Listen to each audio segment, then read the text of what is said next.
Growing up wasn't easy, but I never shied away from hard work. My mom always said, "Life doesn't hand you anything on a silver platter." And she was right. My dad, a mechanic, would nod in agreement, grease staining his hands, a testament to his labor. They were my heroes, showing me that grit and perseverance were the keys to unlocking any door. I started working as soon as I could, juggling school and part-time jobs. My friends were into parties and goofing off, but I had bigger plans. "Why you always hitting the book so hard, Ella?" they'd ask, lounging around with that carefree look I envied but couldn't afford. "Got places to go, man," I'd reply, my eyes glued to the pages of a textbook. "Can't stick around here forever." My teachers noticed. "You've got a sharp mind, Ella," Mr. Jenkins, my high school English teacher, said one day after class. "Don't let anyone dull your sparkle." "Thanks, Mr. J," I replied, the praise fueling my drive. I wasn't just aiming to get out, I was aiming high. High school was a blur of exams, work shifts, and a relentless determination. When I landed a spot in the special program at the state college, it felt like the universe finally tipping its hat to me. "You did it, kiddo," my mom said, her eyes misty. "Knew you would." College was a different ballgame. I studied psychology, fascinated by the human mind. I wanted to understand people, help them navigate their messes. It wasn't long before I started interning, getting a feel for the real deal. After graduation, I landed a job at a community health center, working as a psychologist. My focus was children and their families, each case a new puzzle to solve. The work was tough, emotionally draining, but seeing a kid smile after a session, or a parent breathe easier, made it all worth it. Then there was this one case that got to me. An 11-year-old girl with pyromania, Emily. Her mom, Marissa, a single parent, was at her wit's end. "I don't know what to do with her anymore," she confessed during one session, the desperation in her voice hitting me hard. "Her dad's a deadbeat, never been around. I'm all she's got." "We'll work through this," I assured her, though some nights I'd lie awake, wondering if I was cut out for this. One evening, after a particularly long day, I met up with a couple of friends at a local diner. "You look beat," said Mike, a childhood friend who knew me inside out. "Yeah, it's been a day," I sighed, stirring my coffee. "That's why you gotta lighten up, have some fun," he chided, his tone light but concerned. "Fun's a luxury I can't afford," I quipped, half joking, half serious. "Got a world to change, remember?" The sessions with Emily suffering from pyromania were intense and draining. From the get-go, she was a tough nut to crack, arms folded, eyes darting around the room, avoiding mine. It wasn't just the fire setting, it was the why behind it that we needed to uncover. "Mom's always with her boyfriends. Doesn't really see me, you know?" Emily blurted out one session, her guard momentarily down. Her voice was a mix of anger and hurt, a potent cocktail that explained a lot. "That must feel pretty lonely," I said, keeping my voice steady, trying not to spook her. "Whatever," she shrugged, but her eyes were watery. "It's just how it is." We worked hard, session after session, peeling back the layers of neglect and anger. It was a slow process, but we were making headway. Her mom, always hurried, barely made eye contact during drop-offs and pickups. "We're doing the best we can," she'd say, but her daughter's eyes told a different story. In the midst of this, my own life took an unexpected turn. Late one night, fueled by caffeine and a need for something other than case notes and therapy sessions, I found myself exploring the world of online dating. "Why are you doing this?" I muttered to myself, second-guessing as I clicked through profiles. It felt like shopping for humans, which was both bizarre and slightly thrilling. Then, I saw him. His profile was intriguing, not the usual run-of-the-mill stuff. He liked jazz, had a thing for old movies, and, according to him, made a mean spaghetti bolognese. Why not? I thought and swiped right. The ding of a match was almost instantaneous, followed by a message. "Hey, Ella, I see you're into psychology. Planning to analyze me?" he teased. I chuckled, typing back, only if you're lying about that bolognese. Our chat was easy, filled with banter and surprising depth. Before I knew it, we were arranging to meet. A romantic spot, he suggested. I know, just the place. The place he chose was a cozy little cafe, tucked away from the city's hustle. He was already there, waiting by a table with 2 cups of what I hoped was decent coffee. You made it, he smiled, standing up. He was taller than I expected, with a warmth that put me at ease. Wouldn't miss it, I managed, hoping my smile looked more confident than I felt. We talked for hours. It was one of those rare, effortless conversations that you don't want to end. He was fascinating, sharing stories of his travels, his work, and his love for jazz. What about you? He asked, genuinely interested. What drives you? Helping people, I said without hesitation. There's something about understanding the human mind, you know? Makes the world seem less chaotic. He nodded, his eyes reflecting a respect that made my heart skip a beat.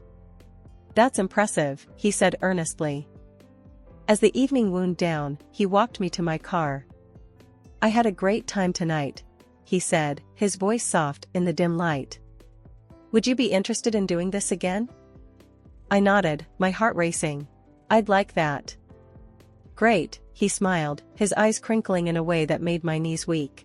I'll call you, Ella. And he did. 1 date turned into 2, then 3, and before I knew it, I was in 2 deep. He was different from anyone I'd ever met. He listened, really listened, and made me feel seen in a way I hadn't realized I was missing. 6 months flew by, and one night, as we watched the stars from his rooftop, he asked me to marry him. It was sudden, crazy even, but it felt right. Yes, I whispered, the city lights twinkling below us like a promise of something new and terrifyingly beautiful. My friends were skeptical. Are you sure about this? Mike asked one evening, his concern palpable. You've only known him for a short while.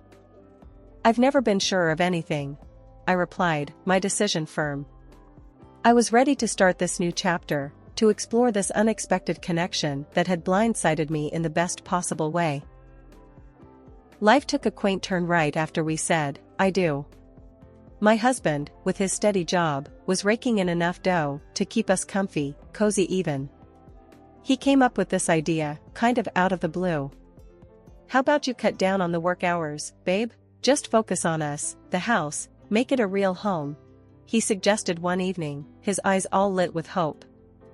At first, the thought rattled me. Work wasn't just a job, it was where I felt I made a difference. But then, watching him, so earnest and full of plans, I warmed up to it. Could be nice, I thought. Playing the devoted wife, diving into this new role head-on. Why not? I'm in, I told him, leaning across the dinner table, the candlelight flickering between us. Let's give this traditional gig a whirl.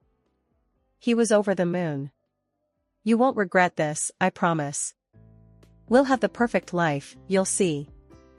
And so, I dialed back at the clinic, from full throttle to a gentle cruise. Days filled with clients and cases turned into mornings of leisure and afternoons of domestic adventures. I found joy in the little things, like mastering his grandmother's lasagna recipe or finally getting around to redecorating the guest room.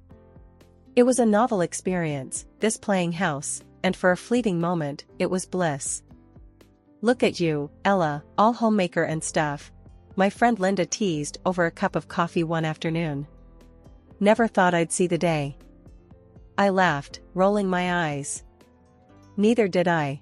But it's nice, you know? Being there, really being there for him. Yeah, till he gets used to being waited on hand and foot, she quipped, her tone light but her gaze sharp. I shrugged off her caution, lost in the novelty of my new life. But the universe has a funny way of flipping the script just when you think you've got your lines memorized. Not long after, the shift happened. My husband came home, his face drawn, the light in his eyes dimmed.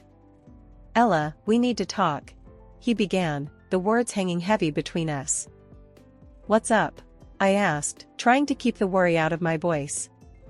I put down the dish I was drying and turned to face him, noticing the lines of stress etched across his forehead. It's my job. There's been cuts.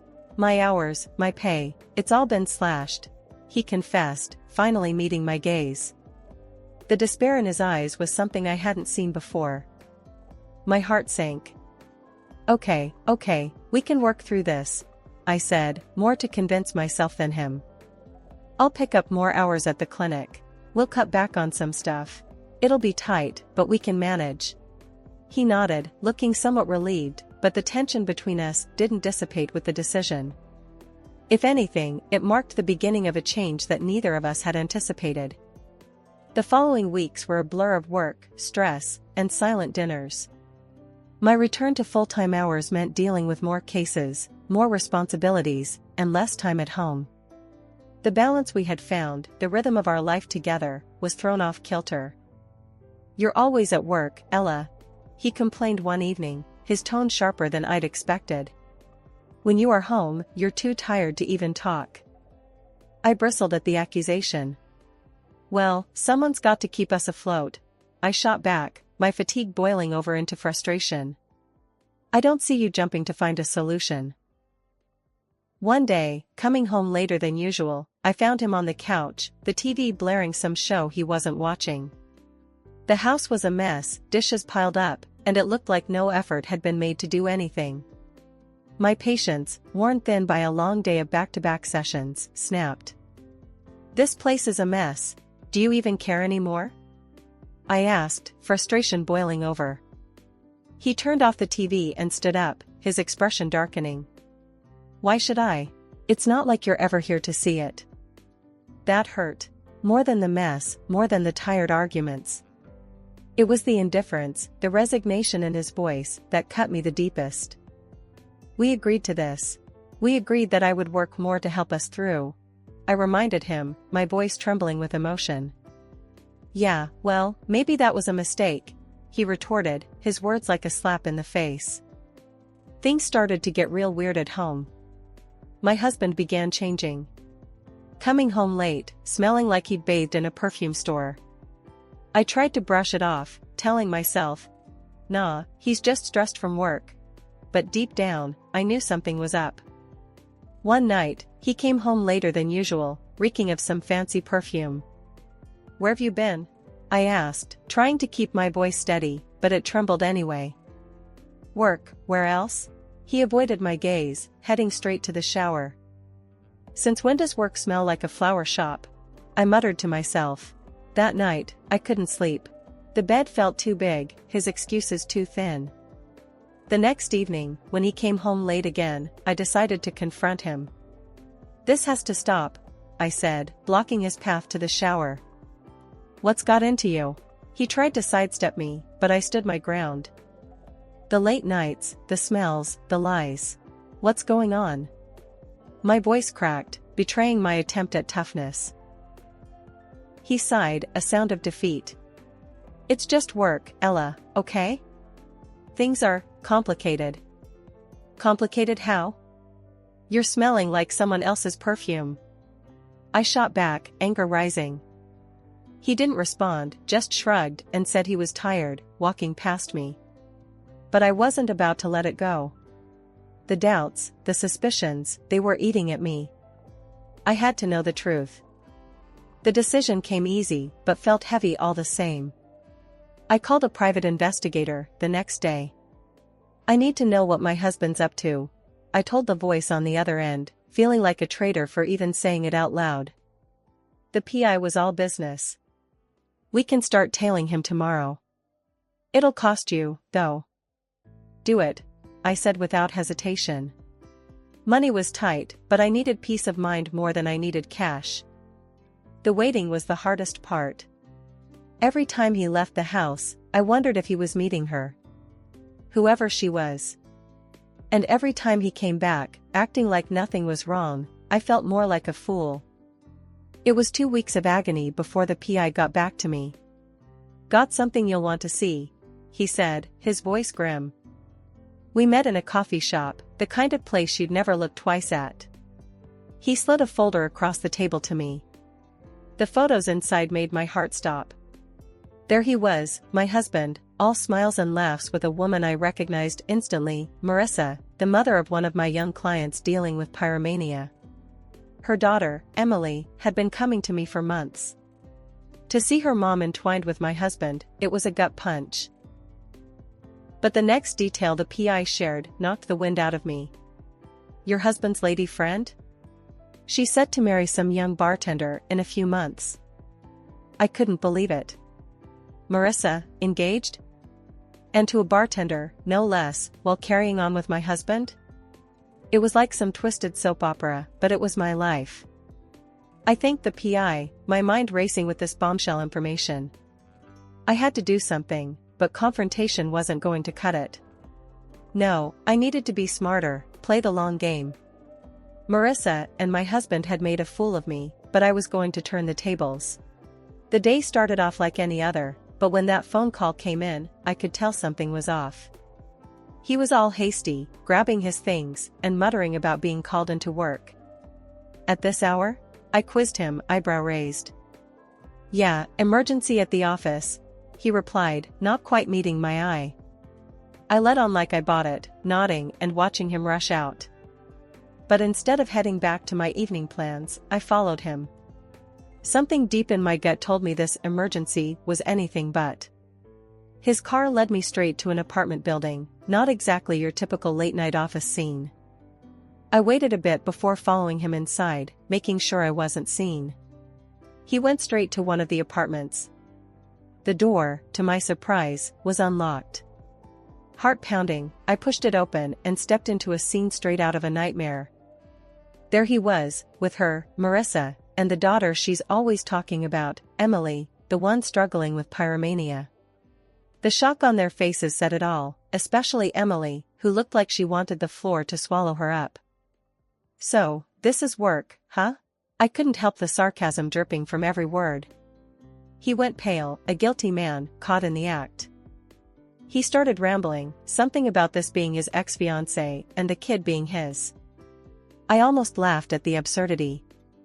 So, you're playing house with your family now? And I'm supposed to be okay with this? He had the gall to suggest we keep things as they were. That he didn't want a divorce, liked things just fine with me taking care of the home, but he wasn't about to give up his little side family. I stared at him, incredulous. You can't be serious. You think you can have your cake and eat it too? That I'd just stand by while you play dad to another woman's kid? Marissa was silent, a deer caught in headlights, and Emily, the girl, looked torn between wanting to disappear and wanting to scream. I turned to Marissa, my gaze sharp. And you gonna spill the beans, or should I? Marissa's face drained of color, her eyes wide with panic. My husband, clueless, looked from her to me. What truth? He demanded, a note of fear creeping into his voice. I laid it all out, each word deliberate, reveling in the unveiling of the sordid web of lies. Your precious Marissa here is planning to marry some young hunk. She's been playing you just as much as she's been playing me. And this whole charade of her wanting her daughter to live with her dear old dad? A farce. Emily is not your daughter. Marissa's trying to dump Emily on you while she runs off into the sunset. His face was a picture of shock and betrayal, the realization hitting him like a freight train. That can't be. But I wasn't done. Oh, and those tickets she bought? For her and her real fiancé. Quite the escape plan, huh? Emily, who had been silent up to this point, her face a mask of confusion and hurt, suddenly found her voice. You were going to leave me? Her voice cracked, the betrayal slicing through the already tense room. Marissa started blubbering, a mess of tears and useless apologies.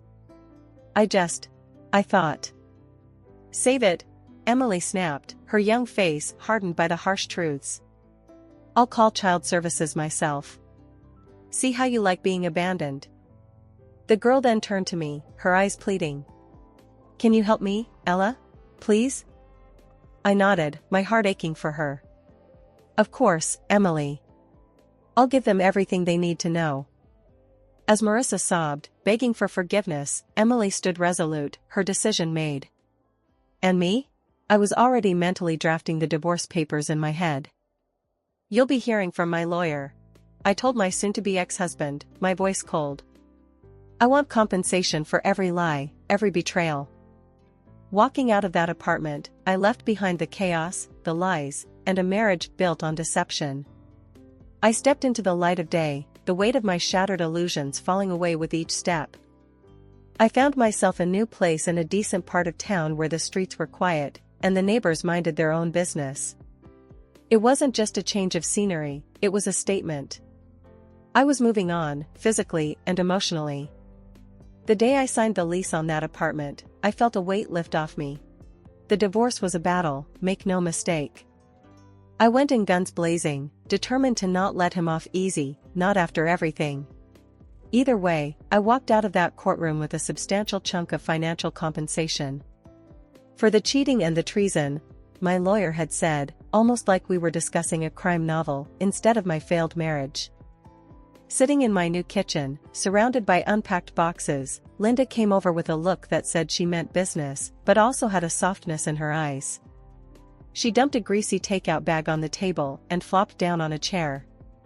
"You did good, Ella," she said, her voice firm, yet gentle. "Really good." I cracked a smile, tired but genuine. "Yeah, I guess I did, didn't I?" It felt odd, acknowledging that I'd come out on top in some way, considering everything. We sat down, surrounded by the remnants of my old life, sipping coffee and munching on donuts. "So," Linda started, her tone shifting, "what's next for you?" I paused, a donut halfway to my mouth. "I've been thinking about that a lot. I want to help people who've gone through the same thing. I've been thinking of starting a support group. No one should have to face this kind of betrayal alone." The conversation turned to lighter topics, but the idea of the support group stayed with me. It felt right, like the path I was meant to take. In the weeks that followed, I threw myself into my work and the development of the support group. The day of the first meeting arrived. I was a bundle of nerves, worrying no one would show up, that my efforts would be in vain. But as the clock struck the hour, people started to trickle in, each face telling a story of pain but also of resilience. "We're all here, because we've been lied to, betrayed by the ones we trusted most," I began, my voice steady, despite the butterflies in my stomach. "But we're also here because we're survivors. And together, we're going to help each other heal and move forward." Nods of agreement met my words, and as the meeting went on, stories were shared, tears were shed, but laughter also echoed through the room. It was the beginning of something special, a community of wounded souls coming together to find strength in their shared experiences. After all the drama, the dust finally settled. Marissa, that woman who nearly wrecked what I had, lost her rights to Emily. The court slapped her with a hefty fine, money that went straight to Emily's care. The kid ended up in a decent shelter, a place where she could get the help she needed without the shadow of her mom's mess hanging over her. And through it all, Emily and I, we kind of found each other. Started off with me continuing her sessions, helping her deal with her pyromania. But it turned into more than that. We became friends, sharing laughs and dreams in between the serious talk. Emily Sharp reminds me a lot of myself when I was her age. She's got this hunger for knowledge, says she wants to dive into psychology when she hits college. Wants to make sense of the world, maybe help folks not get so lost in it like her mom did. As for me, I'm taking a leap too. Planning to open my own psychological practice. It's been a dream for a while, and now, with everything that's happened, it feels like the right time. A place where I can do some good, offer a beacon to those adrift in their own storms. It's funny, how life throws you these curveballs. My marriage falling apart was one of the hardest things I've ever had to face. But here I am, coming out the other side, not just surviving, but thriving. Emily's journey, too, from the chaos of her family life to finding a semblance of stability, it's a testament to the resilience we all carry within us. The phone rang, pulling me from my thoughts. It was Emily. "Hey, I wanted to say thank you. For everything you've done for me." Her words warmed my heart. "You don't have to thank me, Emily. We look out for each other, right?" "Yeah," she replied, her voice bright. "Right."